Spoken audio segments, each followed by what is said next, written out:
নমস্কার। আজ অমিতের সাথে অভিজিৎ হর্টিকালচার একটি নতুন ভিডিও আর উপস্থাপনা হচ্ছে জবা, যেটি বারবার আপনারা বলছেন আমরা জবার ভিডিও করি না, আর জবার নার্সারির ভিডিও জবার নার্সারি আশেপাশে না থাকার জন্য হচ্ছে না, কিন্তু ভবিষ্যতে খুব শীঘ্রই আপনাদের খুব চাহিদার রোহন নার্সারি সাথে করে রয়েছে মা হর্টিকালচার, এনাদের সঙ্গে কথা আমরা বলবো। আর এনাদের সঙ্গে শুধু কথা নয়, এনাদের কাছ থেকে বেশ কিছু টিপস আমরা নিয়ে নেব, সেই ভিডিও আপনাদের করে দেখাবো এই আশা রাখি। টাইমের অভাবে আমরা গিয়ে উঠতে পারছি না, সেখানে গিয়ে পৌঁছে আমি যে ভিডিওটি করব। আর আজকের যে ভিডিওটি হচ্ছে অপারেশন জবা। অপারেশন জবা কেন বললাম, এই যেমন ডাক্তাররা হাতা পাতা গোটায় যে অপারেশন করতে যাওয়ার সময়, সেরকম কিছু ব্যবস্থা চিন্তা ভাবনা নিয়েছি আজকে আমি। আর এই যে সামনে যে গাছটি দেখতে পাচ্ছেন, এটি ট্রপিক্যাল জবা রয়েছে, বেশ পুরনো গাছ।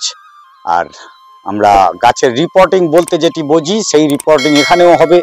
আর জবা গাছের পার্টিকুলার এই গ্রাফটেড জবা গাছ, সেই গ্রাফটেড জবা গাছের রিপোর্টিং এর জন্য আমরা যে ভুলটি করি, যার জন্য গাছটি মরে, সব জবা গাছ সমান নয়। যখনই আপনার গ্রাফটিং এর কোনো জবা গাছ হবে, ওই ভুলটি করলে গাছের গ্রোথের জায়গা ঠিক উল্টো জিনিসটি তৈরি হবে। আর সেই উল্টো জিনিস যাতে না হয়, সেই গাইডলাইন দেবো, আপনাদের সঙ্গে থাকতে হবে। ভিডিওটি পুরোটি দেখলে বুঝতে পারবেন আমি ঠিক কেন এই কথাটি বললাম।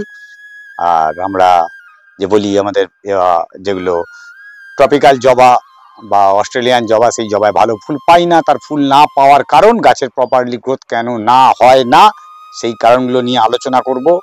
আর গাছের রিপোর্টিংটি করব, রিপোর্টিংটি সঙ্গে থাকলে তবে বুঝতে পারবেন রিপোর্টিং কীভাবে করছি। যাদের গাছ আছে তারা জানেন খুব ভালো করে, যারা নতুন এই চ্যানেলে এসেছেন অবশ্যই সাবস্ক্রাইব করে রাখবেন, কেন ভবিষ্যতে এই ধরনের ভিডিও নিয়ে পরপর র্যাপিডলি আমরা আসবো। আর এই ধরনের আরও গাছের প্রবলেম, গাছের কি করে কোথায় গাছ পেতে পারেন ভালো, কোন গাছ কোনখানে কোন মিডিয়ায় করলে ভালো হবে, সেই নিয়ে আলোচনা থাকবে আজকের আলোচনায়। আপনাদের জবার প্রতিস্থাপন।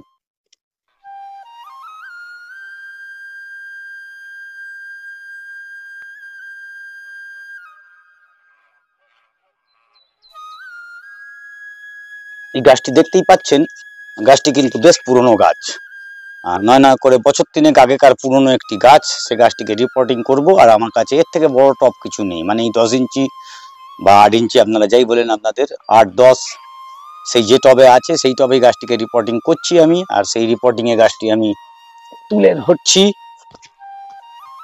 গাছটি রুট বাউন্ড বুঝতেই পাচ্ছেন কি ধরনের হয়েছে। আর এই রুট বাউন্ডের জন্য গাছটি যে ফুল দিচ্ছিল, ফুল কিন্তু ধীরে ধীরে কম হচ্ছে। তাহলে এই রুট বাউন্ড অবস্থাতে এখন গাছটিকে আমাকে ফার্স্ট কাজ হবে আমার রুটটিকে কেটে ফেলা। বুঝতে পারছেন কিরকম অবস্থায় গেছে। আমরা সকলেই বলি আমাদের এই ট্রপিক্যাল জবায় রুটই হতে চায় না, রুট পচে যায়, এ হয়। কিন্তু এই যে মাটিটি তৈরি করে আজকে আপনাদের গাছটিকে আমি করব, সেই মাটিতেই ছিল। গাছে দেখুন মাটিতে পুরো বালি আছে, অন্য কিছু নেই এখন বর্তমানে। আর ঠিক এই ধরনের মাটিতেই আবার গাছটিকে আমি করব, কিন্তু সে মাটি এখানে রেডি রয়েছে। সে মাটি কি উপাদান আছে সেই নিয়ে আলোচনা করছি। তার আগে আমি গাছটিকে আগে যতখানি পারি রুট সাইড থেকে ছেঁটে দেওয়ার চেষ্টা করি।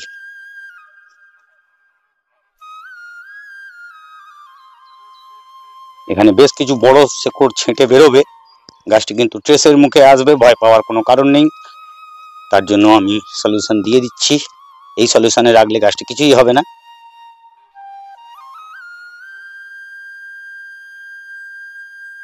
আর এই রুট যদি আমি না কাটতাম, গাছটি এখন থেকে যেত, ঠিক বর্ষার শুরু হলে গাছটি কিন্তু মারা যেত। তার কারণ এই যে রুটগুলো হয়ে গেছে, এই রুট কিন্তু আর কোনো কাজের নয় গাছের এখন কিন্তু এরাই, যেমন আমরা রুট বলি রুট বাড়াতে হবে, রুট বাড়াতে হবে, এটা রুট বাড়িয়ে এখন যদি মাটিতে দেওয়া হতো এই গাছটিকে খুব ভালো হতো। একদম ডাইরেক্ট মাটিতে পুঁতে দিলে প্রচন্ড ভালো গাছ হয়ে যেতে পারতো। দেখুন রুট কিভাবে রুট তৈরি করেছে নিজে, এক্সেসিভ রুট এটি। এই রুট দিয়ে গাছ আর খাবার সংগ্রহ করতে পারবে না। গাছটির রুট বলের মোটামুটি আমি 60% খুলেই ফেলেছি। এখন কাটিং এর ব্যাপার, আর কাটিং ঠিক কোনগুলো করব। দেখুন এই যে ছোট শেকড় যেগুলো দেখতে পাচ্ছেন, এই শেকড় একদম নির্দ্বিধায়, কিছু করার নেই, কাটতেই হবে, না কাটলে গাছটি বাঁচানো যাবে না। কিন্তু এই বড় ধরনের যে শেকড়গুলো আছে এগুলো কাটবেন না, কেন এগুলো ছিল এটি মেন শেকড়। এর থেকে যে ছোট শেকড়গুলো বেরিয়ে গেছে, এগুলো ছোট যেগুলো ফিডার রুট সেগুলো তৈরি হয়েছিল। এই রুট থেকে যতখানি পারবো আমি ছেঁটে দেওয়ার চেষ্টা করছি। যাদের ট্রপিক্যাল জবা করেছেন গাছটি একটু বড় হয়ে গেছে, মনে হচ্ছে রিপোর্টিং করতে হবে, ঠিক এই পদ্ধতিতে রিপোর্টিং করলে গাছটি ভালো থাকবে। আরেকটি ব্যাপার, রিপোর্টিং করার সঙ্গেই আমাদের সঙ্গে কথা চলে আসে প্রুনিং। প্রুনিং আমি সব গাছে কি করতে পারি, মানে সব জবাতে? দেশি জবা করতে পারেন, পুনে জবা হলে বুঝে শুনে করতে হবে ঠিক কোন নোট আমি কাটতে পারি কোনটি কাটতে পারি না। আজকে পুনে জবা নিয়ে করছি না, দেশি জবা নিয়ে করছি না। এই যে টাইপের জবা, এই জবার কিন্তু আমি আমার গাছটি সুন্দর করতে গেলে এইখান থেকে এই ডাল এই ডাল এই ডাল এই ডালগুলো সব কেটে ফেলে দেওয়ার প্রয়োজন আছে, এখান থেকে ধরে কেটে দেওয়ার প্রয়োজন আছে। কিন্তু না, যেহেতু এটি ট্রপিক্যাল জবা, এই ট্রপিক্যাল জবা যখনই আমি এখান থেকে কাটবো এই শুরু হবে এর ডাইব্যাক, হবেই হবে, গ্যারেন্টি। 1 ইঞ্চি হলেও হবে, আর পুরো গাছটিকে সর্বনাশ করার জন্য 1 ইঞ্চি কিন্তু ধীরে ধীরে বাড়াতে থাকবে। ওই জন্য একদম নয়, কোনোভাবে এই গাছের কিন্তু প্রুন করা বা hard pruning, soft pruning, trimming কিচ্ছু করার দরকার নেই। এই জবা যেমন ইনট্যাক্ট এইভাবে আছে সেভাবেই, কেন পার্টিকুলার এই ধরনের জবা গাছগুলোকে, এগুলো নোট ওপরের মাথার নোট জাস্ট পিঞ্চিং করে গাছকে ঝাপালো করতে হবে। এই যে গাছটি তৈরি হয়েছে এটি 3 বছরে কিন্তু এই গাছ এইরকম তৈরি করা অনেক সময় অনেকেই করতে পারে না, দুটি একটি বেশি ডাল বেরোয় না, সেই জায়গায় গাছটি দেখতেই পাচ্ছেন গোটা 10-12 খানি ডাল বেরিয়েছে। তার মানে সেই গাছ যদি আমি প্রথম থেকে হার্ড প্রুনিং করতাম কখনোই হতো না। দেখুন সব কটা পিঞ্চিং পয়েন্ট, এখানে সব পিঞ্চ করে দিয়েই গাছের ডাল বাড়ানো হয়েছিল, পিঞ্চ করেই এই গাছকে করতে হবে। ভুল করে এই পিঞ্চ বলতে মাথার জাস্ট পাতা, কুঁড়ি, ফুল নেবেন না, কুঁড়ি কাটতে পারেন, তাতেই যথেষ্ট। আর সময় মতন টাইম মতন এরকম রুট থেকে কিছুটা কেটে দিতে হবে, ম্যাক্সিমাম কেটে ফেলবেন। আমি যা কেটেছি একদম যথেষ্ট হয়ে গেছে। বাকি থেকে গেল মাটি। এখন কি মাটিতে আমি রিপোর্টিং করব গাছটিকে? আমার এখানে যে মাটিটা রয়েছে, এখানে দেখেছি পুরো বালি বালি মাটি, এখানে বেশ কিছুটা মাটি ছিল, মাটির সঙ্গে ম্যাক্সিমামটাই বালি, কেন মাটির উপাদান যা আছে ধুয়ে বেরিয়ে গেছে, অথবা গাছ তার খাবার সময় একদম খেয়ে শেষ করে দিয়েছে। আর এখন যে মাটিটি আমি ইউজ করছি এটি গুঁড়ো সিন্ডার মাটি, কিছুটা জৈব সার আগে থেকে ডিকম্পোস্টিং করে মেশানো আছে ভার্মির সঙ্গে, বাকি অন্য কিছু নেই। আমি মাটিটি দিয়ে ফেলেছিলাম, প্লাগ করা হয়নি, কেন আমি যে মাটিটি ইউজ করছি এই মাটি প্রচন্ড পরিমাণ ফোরাস, আর এতে জল পড়লে মাটি ধুয়ে বাইরে বেরোবার টেন্ডেন্সি থাকবে। আর এই ধরনের গাছগুলো করার জন্য পার্টিকুলার এই মাটি কিন্তু একটু ঝুরো ঝুরো থাকা খুব প্রয়োজন আছে। এই মাটিতে ফিল করে নিলাম আমি নিচের দিকে, দেখুন ওই টবেতেই আমি জাস্ট দিয়ে কিছুটা রুট ছেঁটে বাকি মাটিতে ফিল করে নেব। সারের ব্যাপারে আমি বলবো, কোনো সার এখন একদম নয়, যদি আপনার কাছে আগে থেকে পুরনো ডিকম্পোস্টিং করা 2-3 মাস আগে পড়া থাকে তো ভালো, নতুন সার দিয়ে কিছু করতে যাবেন না।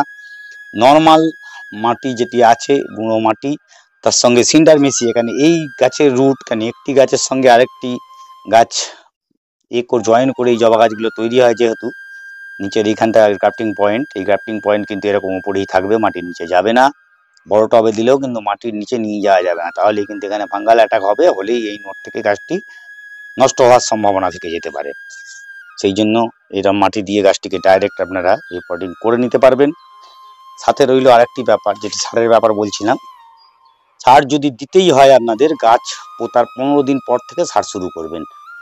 নর্মাল হাড়ের গুঁড়ো, শিংকুচি আর খোল 3টে মিশিয়ে 1 চামচ করে মিশিয়ে সেটি 2-3 দিন ফেলে রাখতে পারেন রোদ্দুরে, অথবা আগে থেকে করে রাখলে সেটিও ভালো। আর যদি মনে করেন না ডাইরেক্ট দেবো, তাহলে 3খানা জিনিসই ডাইরেক্ট বলতে ওপরে জাস্ট ছড়িয়ে দিতে হবে। দিয়ে আগে মাটিটি যেদিনকে দেবেন তার ঘন্টাখানেক আগে মাটিতে জল দিয়ে দেবেন, মাটিতে জল টেনে নিয়ে একদম থাকবে। আর সেই জল দেওয়ার পরে আপনার জিনিসটি গাছে মাটিতে ডাইলিউট হয়ে ধীরে ধীরে খাবার নিতে থাকবে।